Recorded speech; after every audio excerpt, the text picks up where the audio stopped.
Hello नमस्कार, मैं हूं अमित दीक्षित और आप देख रहे हैं इस समय एडी एजुकेशन यूट्यूब चैनल। आज के इस लेक्चर में हम पढ़ेंगे अनुभवजन्य अधिगम और संज्ञानात्मक अधिगम के बारे में, यानी कि cognitive learning and experiential learning के बारे में। तो आइए जानते हैं दोनों ही इंपॉर्टेंट टॉपिक्स को।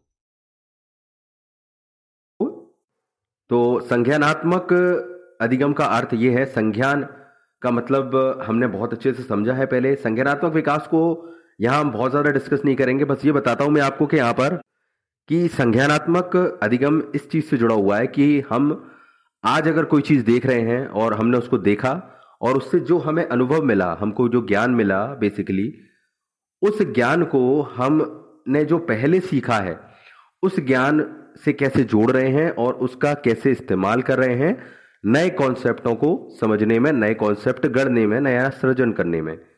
तो एक तरह से सिंपल प्रोसेस यही होती है। इसमें आप काफ़ी चीज़ें जुड़ी होती हैं, वो यहाँ हम डिस्कस नहीं करेंगे बिकॉज यहाँ इस पर फोकस नहीं है हमारा। हमारा फोकस अनुभवजन्य अधिगम सिद्धांत की तरफ बढ़ना है। तो ये एक कॉन्सेप्ट होता है संज्ञानात्मक विकास का या संज्ञानात्मक अधिगम का, और इसलिए इसमें सूचनाओं और जानकारियों को किस तरह से ग्रहण किया जा रहा है, यानी कि जो इन्फॉर्मेशन हम ले रहे हैं और उनको समझ रहे हैं, और कितना हम स्मरण पर बहुत महत्व दिया जाता है, मेमोरी से रिलेटेड चीज़ें, क्योंकि हम पहले की चीज़ों को किस तरह से याद करते हैं, पूर्व के ज्ञान को उसको जोड़ते हैं, तो वो विश्लेषण, स्मरण, ग्रहण करना, ये सब चीज़ें इसमें बहुत ज़्यादा उपयोगी हो जाती हैं और महत्वपूर्ण हो जाती हैं। इन्होंने ये बताया है, जो इन्होंने ये सिद्धांत को गढ़ा है, रोजर्स ने, उन्होंने कहा है कि संज्ञानात्मक अधिगम को जब तक हम उपयोग में नहीं लाएंगे तब तक ये अपने आप में पूरी तरह निरर्थक है। तो बिल्कुल सही बात है। अगर हम इस संज्ञानात्मक अधिगम की बात कर रहे हैं तो इसमें हम जानते हैं कि मेमोरी कितनी इंपॉर्टेंट है, यानी हमने जो पहले सीखा है उसको जोड़ना कितना जरूरी है और उसको कनेक्ट करते हुए, विश्लेषण करते हुए इस ज्ञान को ग्रहण करना, नया सृजन करना कितना जरूरी है। तो बेसिकली कहने का मतलब यह है कि अगर हम इसको उपयोग में ना लाएं, अगर हम आज जो सीख रहे हैं प्रत्यक्ष रूप से जो सीख रहे हैं और पहले के ज्ञान को उससे ना जोड़ें, उन चीज़ों को मेमोरीज में से ना लाएं, तो क्या ये कुछ फायदा देगा? ये बिल्कुल यूजलेस हो जाएगा, क्योंकि इसकी जुड़ाव ही यही है, इसका आधार ही यही है कहीं ना कहीं। तो इन्होंने ये कहा है कि इस अधिगम का मुख्य आधार और प्रयोजन सिर्फ ज्ञान प्राप्ति से है। बिल्कुल सही बात है। इसीलिए इन्होंने कुछ चीज़ों से बताया कि जैसे कि हम गणित हो, भूगोल हो, ऐतिहासिक तथ्य हो, घटनाएं हो, ऐसा इन सभी में इस तरह के अधिगम को उपयोग करते हैं। बिकॉज क्योंकि आपने देखा होगा, आपने अगर ऐतिहासिक चीज़ें पढ़ी हैं या भौगोलिक या गणित पढ़ा है, तो आपने जो कॉन्सेप्ट पहले की क्लासेस में समझे हैं वो कॉन्सेप्ट ही आगे उपयोग किए जाते हैं। अगर आपने जोड़ना घटाना पहली दूसरी क्लास में समझा है तो वो जोड़ना घटाना आगे की कक्षाओं में आपको बड़े बड़े सवालों में उपयोग होगा। तो ये फैक्ट नहीं बदलते। बेसिकली इसका मुख्य उद्देश्य है, जो फैक्ट्स हमको बताए गए हैं, जो चीज़ें हैं, उस ज्ञान को हम आगे कैसे उपयोग कर रहे हैं, तो इन चीज़ों से जुड़ा होता है। ये काफ़ी फैक्ट पे डिपेंडेंट हो जाता है कहीं ना कहीं ये अधिगम। तो इनका ये कहना है कि ये इसी तक लिमिटेड है और इसका उद्देश्य ज्ञान प्राप्ति से है।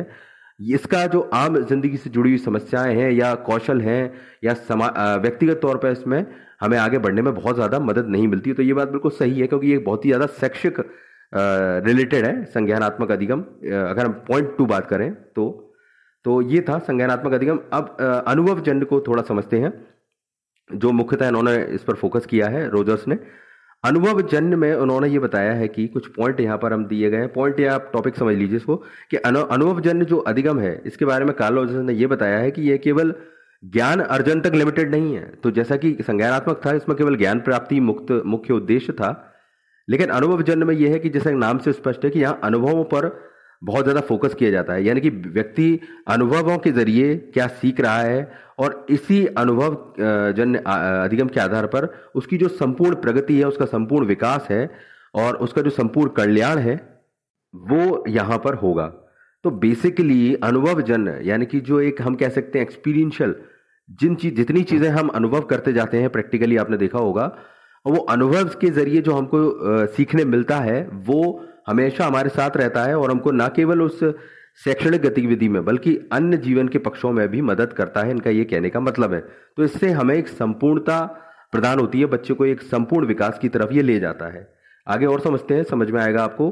अनुभवजन्य अधिगम में अधिगम जो होता है वो व्यक्ति रुचि और तल्लीनता का पूरा पूरा समावेश होता है। बिकॉज क्योंकि देखिए, जब हम एक्सपीरियंस पे बात कर रहे हैं कि बच्चों को अनुभव करा रहे हैं, अनुभव के जरिए सिखा रहे हैं, तो कहीं ना कहीं उनकी क्या व्यक्तिगत रुचि है, वो किस चीज में तल्लीन हो जाते हैं, इसका मतलब है खो जाते हैं, और यानी कि उनको बेसिकली उसमें मजा आता है, तो इस पर बहुत ज्यादा फोकस हो जाता है। और ये इसी वजह से ये चीज बहुत ज्यादा इफेक्टिव होती है, क्योंकि बच्चे जब अपनी रुचियों के अनुसार, अपने इंटरेस्ट के अनुसार, अपनी एक्साइटमेंट्स के अनुसार काम करते हैं, तो इससे कहीं ना कहीं जो शिक्षण का अधिगम का जो पैटर्न है वो बदल जाता है, और सीखने में तो बहुत ही ज्यादा मदद मिलती है बच्चों को आगे बढ़ने में।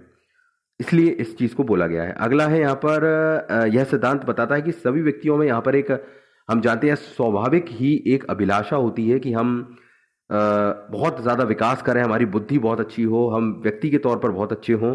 ये हम सब में स्वाभाविक ही होता है। कोई व्यक्ति ये नहीं चाहता कि मैं तो दूसरों के सामने खराब साबित हो जाऊं, या मैं, मेरी बुद्धि और ज्ञान को कोई सराहे ना, मैं बेवकूफ साबित हो जाऊं। ये बिल्कुल नहीं होता है। हम में स्वाभाविक ये गुण होता है, चाहे हमारी बुद्धि उस लायक ना हो, लेकिन हम में एक गुण तो स्वाभाविक होता है कि हम चाहते हैं कि हमारी बुद्धि को, हमारी समझ को सभी माने और जाने। तो यहाँ पर रुचि और इच्छा को ध्यान में रखते हुए सीखने रहने के पथ पर अग्रसर इसलिए हमेशा रहना चाहिए। ये सिद्धांत कहता है कि रुचि और जो आपका इच्छा है, दोनों का कॉम्बिनेशन होगा, तब जाके एक बेहतर पथ पर आप आगे बढ़ेंगे सीखने के, और इसी के लिए हमें लगातार कोशिश भी करते रहनी चाहिए। तो इन्होंने बेसिकली जो अनुभवजन्य को एक प्रैक्टिकल लर्निंग, एक शब्द होता है कि उस पर फोकस कर रहे हैं। ये इनका पूरा सिद्धांत कि कहीं ना कहीं आप एक्सपीरियंस से सीखिए, क्योंकि वो आपको आगे बढ़ाता है और जीवन के अन्य पक्षों में भी मदद करता है।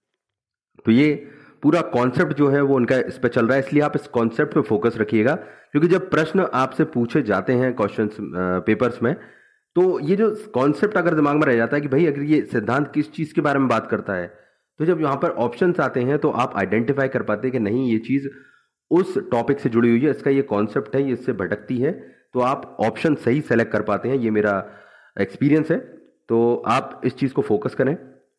अगले चीज की तरफ चलते हैं। अनुभवजन्य अधिगम सिद्धांत की शैक्षिक उपयोगिता को हम समझ लेते हैं। तो देखिए, हर सिद्धांत की एक शैक्षिक उपयोगिता को इसलिए बताया जाता है जिससे आप शिक्षा के क्षेत्र से इस सिद्धांत में क्या फायदा होता है वो आप समझ सकें। तो इसका सिद्धांत का क्या फायदा रहेगा वो हम समझ लेते हैं कुछ पॉइंट्स में। पहला दिया गया, यह सिद्धांत अधिगम हेतु उचित रूप से लाभदायक सकारात्मक अधिगम परिस्थितियों का आयोजन करने में सहायक है। इसका अर्थ यह है कि देखिए, जब हम किसी बच्चे की रुचि को समझ रहे हैं, उसको रुचि और आवश्यकताओं को समझते हुए, उसके इंटरेस्ट को समझते हुए हम उसको अनुभव प्रदान कर रहे हैं तरह तरह की एक्टिविटीज के द्वारा, तरह तरह की विधियों के द्वारा, तो ऐसा होगा ही कि ये एक बहुत ही बेदार माहौल मिलता है बेसिकली, और एक्सपीरियंस करने वाला माहौल मिलता है। जैसे पहले के समय में ज्यादातर किताबों में ही पढ़ाई करवाई जाती थी, लेकिन आज हम इंटरेक्टिव और प्रैक्टिकल लर्निंग की बात करते हैं, एक्सपीरियंशियल लर्निंग की बात करते हैं। तो इसकी वजह से एक बेहतर माहौल बनता है, सीखने के लिए अच्छी परिस्थितियों का निर्माण होता है, जो कि बहुत बहुत ज्यादा फायदेमंद होता है। तो this is a very valid point, और ये हम समझते हैं जो इससे होगा ही होगा। अगली है यहाँ पर, इसकी सहायता से छात्रों के लिए अधिगम स्रोत और संसाधनों की व्यवस्था करने में सहायता मिलती है। तो देखिए, अगर आप बच्चों की रुचि और इंटरेस्ट समझ रहे हैं, उनकी किस में तल्लीनता है ये समझ रहे हैं, और कहीं ना कहीं ये समझ रहे हैं कि कौन कौन से एक्सपीरियंस उनको हम दे सकते हैं, किन किन तरीकों से दे सकते हैं। अब पहले तो ये समझ लिया कि बच्चे की रुचि इंटरेस्ट क्या है और इसे हम कैसे सिखा सकते हैं। तो उसके लिए हम साधन भी खोजेंगे, संसाधन भी खोजेंगे, और कोशिश करेंगे उनको व्यवस्थित रखने की। तो ये एक बहुत बड़ी टेक्निक बन जाती है कि कहीं ना कहीं हम उन साधनों को ढूंढने में लग जाते हैं, उन विधियों को ढूंढने में लग जाते हैं, जिससे कि बच्चों को जो उनके इंटरेस्ट के बेस पर हम सिखा सकें। तो ये बहुत उपयोगी हो जाता है ये चीज, और हम करते हैं इस चीज में। और लास्ट यहां पर दिया गया है, बेहतर सृजनात्मकता का विकास होता है, जो कि शिक्षण अधिगम के लिए बहुत ज्यादा आवश्यक होता है। अब देखिए, चूंकि यहां पर हम बात कर रहे हैं बच्चों को उनकी रुचि, उनकी तल्लीनता के हिसाब से सिखाने की, और फिर हम इस तरह के उपकरण, इस तरह के साधन संसाधन ढूंढते हैं कि हम किस तरह से बच्चों को बेहतर क्रिएटिव तरीके से सिखाएं।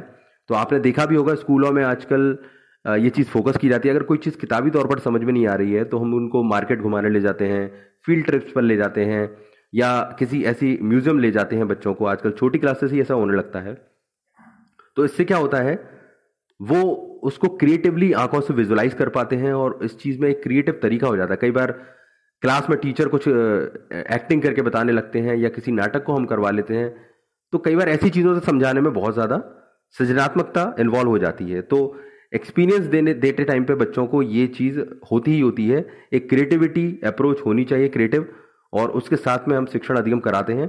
तो इससे क्या हो जाता है, शिक्षण अधिगम में एक सृजनात्मकता आ जाती है जो कि बहुत आवश्यक है और बच्चों को बहुत प्रभावित करती है। तो ये शैक्षिक कुछ उपयोगिता बताई गई हैं, बाकी बहुत सारी हो सकती हैं, लेकिन आपको मेन फोकस इस चीज़ पे करना है कि ये अनुभवजन्य है। आपको इस वर्ड से याद रखना है, अनुभवजन्य, और कहीं ना कहीं एक्सपीरियंशियल बात करता है ये। और जो कुछ इससे रिलेटेड क्वेश्चन बनेंगे वो इसी तरफ फोकस होंगे कि अनुभव से किस तरह से, प्रैक्टिकल लर्निंग से किस तरह से बच्चा करके सीखना, जिसे हम बोलते हैं, करेगा। तो ये कॉन्सेप्ट आप दिमाग में बैठा लेंगे तो क्वेश्चन कोई भी कंफ्यूजन नहीं क्रिएट करेगा आपको। सो ये आप यहां पर समझें, ये इस टॉपिक में हमने कवर किया है।